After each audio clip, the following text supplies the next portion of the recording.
Thanks for being here, and I'll see you in the next Afterthoughts video. Okay, thank you, bye-bye. And one can always learn more and rewatch it, but it was fun. Well, I guess you saw what I tried to do there. I was going to tell my afterthoughts backwards, like in Memento. But you know, that movie is so complicated. I thought if I do my afterthoughts backwards, it's going to be even more confusing. So let's do it the normal way. And thereby I say, hello everybody, and welcome to my afterthoughts video, this time regarding the movie Memento. Oh boy, oh boy, was that fun. Was that a crazy ride? I mean, that movie is so confusing, it's so complex, very entertaining, very mind-bending and thought-provoking. And oh my gosh, I've never seen anything like it. So we really enjoyed that movie. Now, if I have to sum up what the movie was all about in a nutshell, I would probably say that it all started when those two thugs broke into Lenny's house and tried to rape and kill his wife. Now, Lenny woke up, he grabbed the gun and confronted those thugs in the bathroom. He shot one, and the second one hit him over the head, pushed him against the mirror, and he fell to the floor. And that's when Lenny's condition started. From that point forward, Lenny was not able to build new memories anymore. And he dedicated his life to finding the second thug who got away. His name was apparently John Chi. He dedicated his life to finding him and killing him. But of course, he couldn't build any new memories, so he had to make a lot of notes and take a lot of pictures and even tattoos on his body as a reminder and as clues how to find this John Chi so he can ultimately kill him. So that's pretty much what the movie is all about.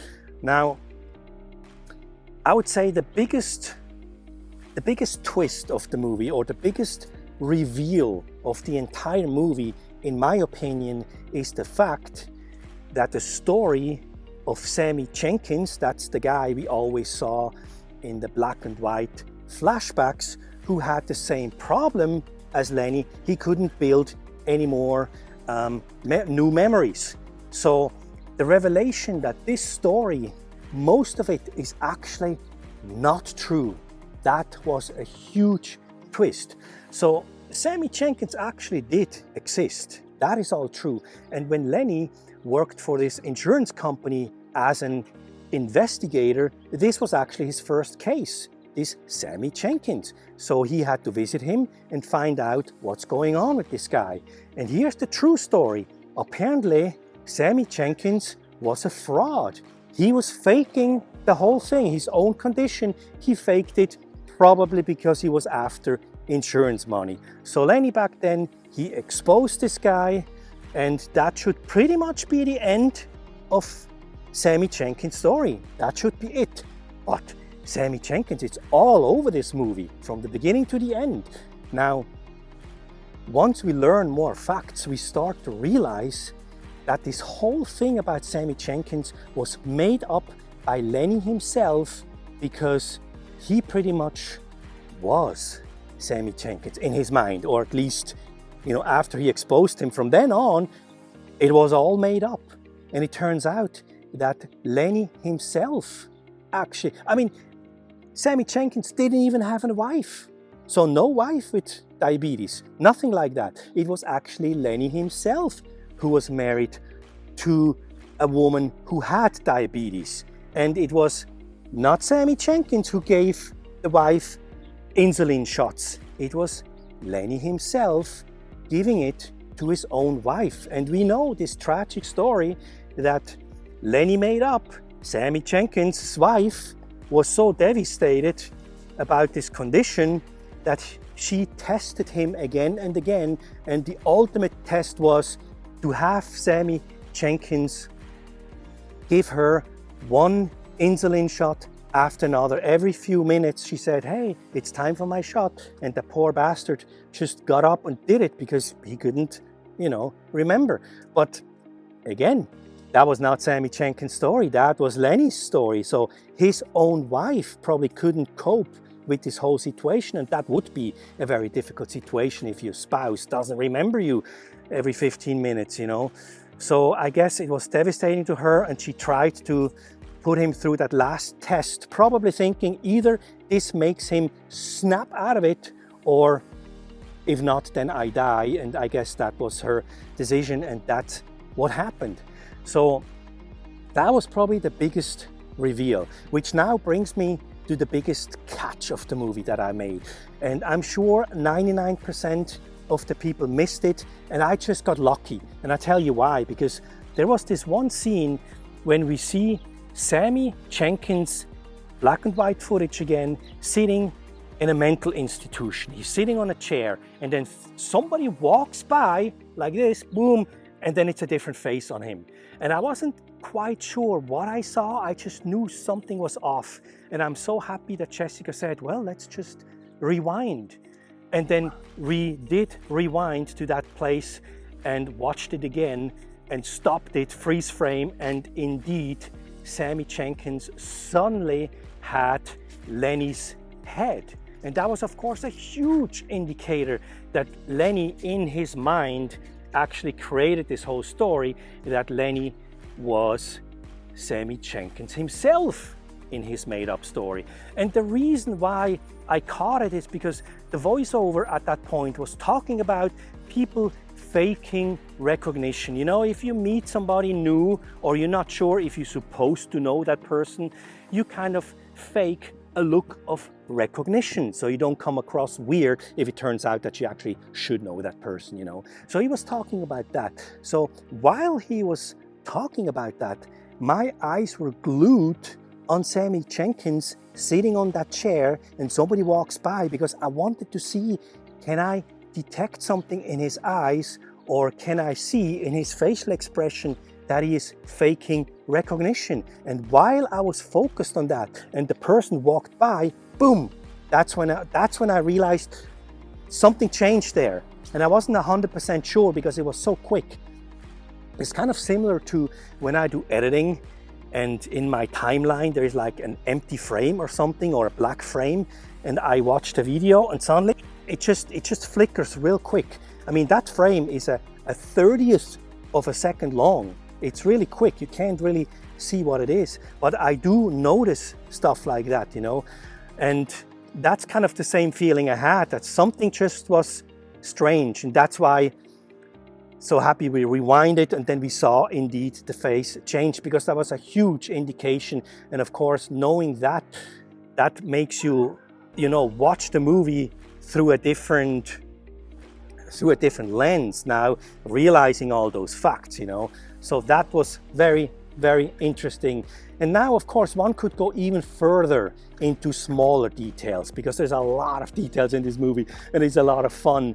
And if you watch it a second time, you will probably see even more. And, but I did see a lot of details when I was doing editing, and I won't mention all of them, but maybe one or two. One that comes to my mind is, I remember clearly that scene when Lenny was at Natalie's place and they talked about something, and then the camera panned down and we saw Lenny's hand, and he kind of checked his hand like this, you know. And I noticed that, and it was weird and I couldn't understand it. And Jessica actually said the same thing later on. She said, yeah, I noticed that too, because we as filmmakers, we know that nothing is a coincidence, right? If the camera pans down, this was all pre-planned. You have storyboards, you know, don't forget, we gotta pan down. Look at his hand when he's doing this, you know? And there is no way that you could know why he did this when you watch it the first time. And then later on, it's revealed, but of course you don't think about it anymore. But later on, you realize, or during editing, I realized, oh yeah, of course, he checked his hand because 10 seconds ago, he knocked Natalie out and his hand was hurting, you know? So those, I mean, that movie is full of details like that. And then there was another detail that really baffled me, that confused me a lot. And I then later learned that the reason why this was there was exactly to confuse the people, and it worked like a charm. Now, it's one of the very last images of the movie when Lenny sits in his car. he drives and he's thinking about the world and everything, and then you see those flashbacks or those image flashes of his wife, and there was one image flash that clearly showed his wife resting her head on his bare chest. And I had to freeze frame that footage and look at it, and I saw that the tattoo said, I've done it. And his wife was still alive and resting there. So I was like, how does that fit in? And that's one of the facts I had to research, and I came across some write-up that said that this was just his imagination or a fantasy. He said, oh, okay, I guess he was sitting in a car visualizing his perfect future, you know, and the perfect future for him would be having that tattoo. I've done it as a constant reminder, and his wife is still with him. But this was all just to confuse us, the audience, and it worked like a charm. But now knowing that, okay, it doesn't confuse me anymore. I can accept that this was his fantasy. Now, let's talk about the end real quick, because that was pretty fascinating as well. Because, oh no, let's talk about Teddy and Natalie. So Teddy was indeed an undercover cop. That was all true. And he investigated Lenny's case of the break-in and the attack on his wife and everything. So he investigated that. That is all true. Lenny even helped him apparently over a year ago to track down the real Chi, which was the second thug that got away. He helped him track him down, and Lenny apparently killed him. Teddy even took a picture of Lenny very happy, pointing to his own chest, probably indicating that this is where the tattoo is going to go, that I finally killed him. That tattoo never happened, I think, because he probably forgot about it, right? So Teddy could have been actually a real good guy, but the problem is that from then on forward, Teddy started using Lenny. And that was the bad part. I mean, he was ultimately, you know, kind of a bad cop or a dirty cop, because he started setting up fake drug deals. You know, he tells this person, hey, I have drugs, bring 200,000 to the meeting point. And then instead of him going, he sends Lenny, this poor bastard. He sends him there, telling him, hey, you're gonna meet the real Chi. And of course, Teddy knows that, you know, Lenny is gonna kill him, and Teddy can then take the money. And that's pretty much what happened. Jimmy, the drug dealer, shows up. Lenny shows up. There is a confrontation, and ultimately Lenny kills Jimmy. And also an interesting part, of course, is that right before Jimmy, the drug dealer, takes his last breath, he says, Sammy. And that tips off Lenny, because he thinks, how does this drug dealer guy know about Sammy? I mean, he can't be the guy. If he knows about Sammy, he most likely is not the guy. So that was also actually a big point. But the thing is, ultimately, Lenny takes Jimmy's car, the Jaguar, with the $200,000 in the back, and that's why Teddy always wanted the car. You know, hey, give me your keys, I repark your car, or hey, can we take your car? And he always tried to get the car because he ultimately wanted the money, of course. And Lenny always said, no, take your own car, you know. So that's funny. And then Natalie, another character. Now Natalie, the only reason Natalie was really in the picture was because of her drug dealing boyfriend Jimmy, you know. And Teddy, as we now know, Teddy set up Jimmy for that fake drug deal. Now, if this would not have happened, I don't think Natalie would be in the picture, but because Lenny killed Jimmy and then not only took his car, but also switched the clothes. He put on Jimmy's clothes and everything. And in the pocket, he found that little coaster that had the name of the bar on it where Natalie worked. And on the other side, it said, see Natalie or something, you know. So he shows up at the bar, and you can only imagine how confusing it must have been for Natalie when she sees Jimmy's car pull up, thinking, oh, that's my boyfriend. And then she looks into the car and there's another dude. There is Lenny driving her boyfriend's car, wearing the boyfriend's clothes and everything. So she, of course, instantly knew something went wrong with this drug deal. And of course, Jimmy never came home. And now, of course, if a drug deal goes wrong, you will always have other criminals and other thugs wondering about what happened, you know? Where is Jimmy? Where are the drugs? Where are the $200,000? So of course, those thugs start investigating too. And of course, they ultimately end up at Natalie's place, asking her, hey, where is your boyfriend? And more importantly, where is the money? And it got so bad that Natalie then used Lenny to manipulate him to, you know, pretty much protect her, I guess. You know, she, that was a crazy scene when she provokes him so much that he actually punches her in the face. And then she goes outside, sits in the car and just looks through the window, just waits until he forgets. I mean, that was so cold, so brutal. And then after a few minutes, she walks in and then she gives him the entire story. Dot beat me up and he said if he doesn't get the money, he's gonna kill me and please help me, you know. And Lenny, of course, he says, well, I'm not gonna kill anybody for money, you know, you're crazy.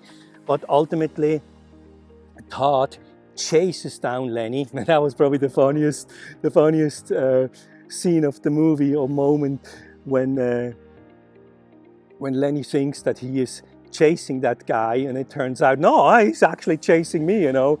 So ultimately, they capture Dot and they make him leave town. I don't think they kill him actually, but they make him leave town. So that's where Natalie comes in. And Natalie is really probably one of the worst characters in this movie. She really takes advantage of Lenny, like everybody else, but I think she tops it, you know. So now the end. The end was very interesting as well, because Teddy, in the last long scene there, in this abandoned house or whatever it is, he pretty much lays it all out. I mean, he tells Lenny the truth. He tells him, look, Sammy Jenkins was a fraud. You exposed him. And of course, another big revelation was when Teddy told Lenny that his wife actually survived the attack. That was a big one.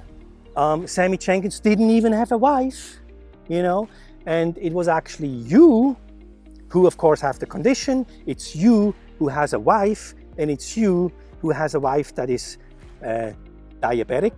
And it was actually you who gave her the insulin shots, you know, and that was, of course, brutal to hear that. And it really looked like that Lenny believes it. He kind of said, yeah, right, whatever, you know, but he, deep inside, he knows that this is probably the truth, you know, and that is a very painful truth to hear. And he, of course, can't cope with that. And that's where the amazing stuff comes in, when he sits in his car outside, thinking about what he just heard. The voiceover says things like, can I let myself forget what you just told me? Can I just let myself forget what you've told me? And it goes on saying something like, you think I just want another puzzle to solve? Another John G to look for? You're John G. You can be my John G, he says. And that's when he turns around the picture, the Polaroid picture of Teddy. He turns it around and writes down, don't believe his lies. And that's amazing if you think about it, because throughout the entire movie, that was his driving force to not believe this guy, right? But in that moment, he actually knew he said the truth, but I'm gonna trick myself by making a note that don't believe his lies, you know? And it gets even worse, because he consciously tells himself, or, you know, we hear the voiceover, which are his thoughts. He thinks, do I lie to myself to be happy? Am I lying to myself to make me happy? Well, in your case, Teddy, yes, I will. Yes, I will. And then he gets out of the car. And that just clearly shows that he is aware what's going on. He is not willing to accept the truth, and he tricks himself into the next loop because he knows, I'm going to forget all that. I'm going to look at my notes and my facts and everything, and and that's the worst part, because he decides that Teddy is actually going to be his next Chang-Chi, and he knows, once I forget everything, I see the notes, it's going to lead me right to Teddy, and I'm going to kill him, thinking I killed the real Chang-Chi. So the loop enforces itself by his own doing.